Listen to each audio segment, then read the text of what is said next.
ಭಗವಾನ್ ಬಾಹುಬಲಿ ಮಹಾಮಸ್ತಕಾಭಿಷೇಕದಲೆಕ್ಕೂಡು ರಾಜ್ಯದ 26 ಜಿಲ್ಲೆದ 101 ಕೆದಕ್ಲೆನ ಪೊಯ್ಯದೆತ್ತದ ನೀರು ಕೂಡ್ನಂಚ ಮಲ್ಪುನೊಂದು ಡಾಕ್ಟರ್ ವೀರೇಂದ್ರ ಹೆಗ್ಗಡೆ ಪಂತೆರ್ ಶ್ರೀ ಕ್ಷೇತ್ರ ಧರ್ಮಸ್ಥಳಟು ಧರ್ಮಾಧಿಕಾರಿ ಡಾಕ್ಟರ್ ವೀರೇಂದ್ರ ಹೆಗ್ಗಡೆ ಶುಕ್ರವಾರ ಸುದ್ದಿಕುಟ್ಟು ಪಾತಿರ್ದು ಭಗವಾನ್ ಬಾಹುಬಲಿ ಮಹಾಮಸ್ತಕಾಭಿಷೇಕದಲೆಕ್ಕೂಡು ರಾಜ್ಯದ 26 ಜಿಲ್ಲೆಲೆನ 101 ಕೆದಕ್ಲೆನ ಪೊಯ್ಯದೆತ್ತದ ನೀರು ತಿಂಜಿನಂಚ ಮಲ್ಪುಂಡು ಈ ಕಾರ್ಯಕ್ರಮಕ್ಕೂ ರಾಜ್ಯ ಸರ್ಕಾರ ಜತೆ ಸೇರಿಯರೆ ಬರ್ಕೊಂಡು 11,24,00,000 ರೂಪಾಯಿ ಬಿಡುಗಡೆ ಮಾಡ್ತದಂಡು ಈ ಯೋಜನೆಗೆ 28 ಕೋಟಿ ರೂಪಾಯಿ ಬೋರ್ಡು ಐಟ್ ಅರ್ಧದಾತ ಸರ್ಕಾರ ಕೊರ್ಪುಂಡು ಪಂಡಿರ ಇಂಕ್ಲು ವಾ ಕಿದುನು ಗುರ್ತ ಮಲ್ಪನ ಐಕ್ ಆ ಕಿದುತ ಪ್ರಯೋಜನದ ತೊನ್ನಕ್ಲೆನ ಸಮಿತಿ ಕಟ್ಟುವ ಕಿದುತ ಪೊಯ್ಯದೆತ್ತಿನಿರ್ದು ಬೊಕ್ಕ ಮರಿಯಲುಡು ಪೊಯ್ಯ ಪುರಂದಿನಂಚ ಜನಕಲು ಹಾಳ್ ಮಲ್ಪಂದಿನಂಚ ಆ ಸಮಿತಿ ತೂವನುಡು ಐಡ್ದು ಬೊಕ್ಕ ಕಿದುತ ಜವಾಬ್ದಾರಿಲ್ಲ ಆ ಸಮಿತಿಗೆ ಒಪ್ಪುಂಡು ಸುಮಾರು 25,000 ಕುಟುಂಬಲು ಈ ಕೆದುಕ್ಲೆನ ಪ್ರಯೋಜನದೆತ್ತೊಂದ ಸಾರಗಟ್ಲೆ ಲೋಡು ಪೊಯ್ಯನ ರೈತರು ಧರ್ಮಕ್ಕೂ ಸಾಗವೇರು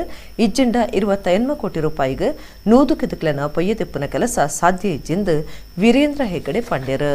ಮಳೆಯ ನೀರಿಂದ ತುಂಬಿದ ಕೆರೆಗಳು ನೀರನ್ನು ಕೊಡ್ತವೆ, ಕೃಷಿಗೆ, ಹೈನುಗಾರಿಕೆಗೆ ಮತ್ತು ಮನೆ ಬಳಕೆಗೆ ಸುಮಾರು ಇದು ಉಪಯೋಗ ಆಗುತ್ತೆ. ಇನ್ನೊಂದು ಜಲ ಮರುಪೂರಣ ಬಹಳ ಮುಖ್ಯವಾಗಿ ಇದರಿಂದ ಲಾಭ ಅಂತಂದರೆ ನಾವು ಎಲ್ಲೆಲ್ಲಿ ಹೂಳು ಎತ್ತಿದ್ದೀವಿ, ಈಗಾಗಲೇ 100 ಹೂಳು ಎತ್ತಿದ್ದೇವೆ ನಾವು, ಅಲ್ಲೆಲ್ಲ ಬೋರ್ವೆಲ್ಗಳಲ್ಲಿ ಮತ್ತು ಬಾವಿಗಳಲ್ಲಿ ನೀರಿನ ಮಟ್ಟ ಬಹಳ ಏರಿಕೆಯಾಗಿದೆ. ಹಾಗಾಗಿ ಇದೊಂದು ಅತ್ಯಂತ ಉತ್ತಮ ಕಾರ್ಯ ಅಂತ ಹೇಳಿ ನಾನು ಭಾವಿಸಿದ್ದೇನೆ. ಸಾವಿರಾರು ಲೋಡು ಹೂಳನ್ನು ಮಣ್ಣನ್ನು ರೈತರು ಉಚಿತವಾಗಿ ಸಾಗಿಸ್ತಾ ಇದ್ದಾರೆ. ಇಲ್ಲದ್ರೆ ಈ ಬಜೆಟಲ್ಲಿ 100 ಕೆರೆ ಆಗೋದಿಲ್ಲ. 28 ಕೋಟಿಯಲ್ಲಿ 100 ಕೆರೆಗಳ ಜೀರ್ಣೋದ್ಧಾರ ಸಾಧ್ಯ ಇಲ್ಲ.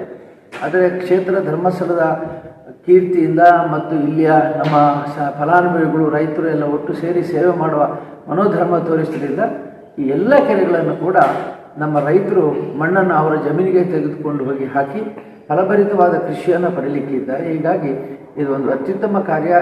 ನಮ್ಮ ಕರ್ನಾಟಕ ಸರ್ಕಾರ, ವಿಶೇಷವಾಗಿ ಮಾನ್ಯ ಶ್ರೀ ಕುಮಾರಸ್ವಾಮಿ ಅವರು, ಸಚಿವರಾದ ಪುಟ್ಟರಾಜು ಅವರು ಇದಕ್ಕೆ ಬಹಳ ಆಸಕ್ತಿಯನ್ನು ವಹಿಸಿ ಈಗಾಗಲೇ ನಮ್ಮ ಜೊತೆಗೆ ಒಪ್ಪಂದವನ್ನು ಮಾಡಿಕೊಂಡಿದ್ದಾರೆ.